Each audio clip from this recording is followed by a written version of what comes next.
रामपुर नामक एक गांव में रामू नाम का एक गरीब किसान रहता था। रामू मेहनती था, परंतु उसके पास बहुत थोड़ी सी जमीन थी।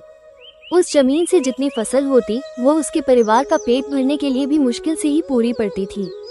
उसकी गरीबी और मेहनत को देखकर गांव के लोग कहते, रामू, इतनी मेहनत का क्या फायदा? तुम्हारा भाग्य ही खराब है जो तुम इतना परिश्रम करने के बावजूद भी गरीब हो। ये सुनकर रामू थोड़ा उदास हो जाता, पर फिर भी वो मेहनत करना नहीं छोड़ता। एक दिन गांव में एक साधु आए। गांव के लोग उनकी बातें बड़े ध्यान से सुनते थे और उन्हें बहुत मानते थे। रामू भी उनके पास गया और अपनी गरीबी और मेहनत की कहानी सुनाई।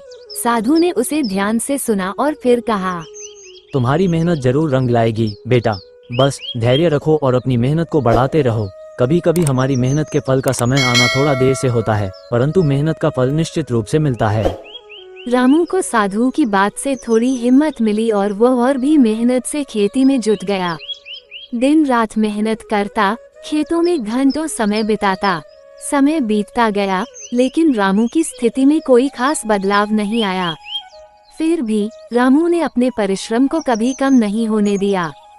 एक दिन जब रामू अपने खेत में हल चला रहा था, तभी अचानक हल किसी कठोर चीज से टकराया। उसने हल को जमीन से निकाला और देखा कि वहाँ कुछ चमक रहा है।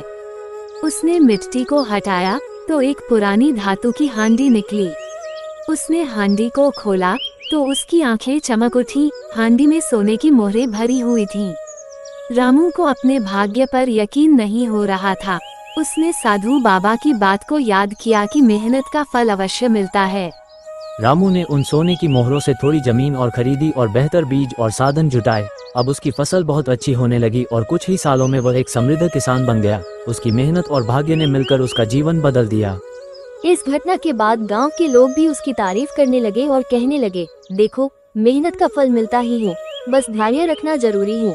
रामू ने अपनी मेहनत और धैर्य से सिद्ध कर दिया कि सच्ची लगन और परिश्रम से किस्मत भी हमारे साथ चलने लगती है।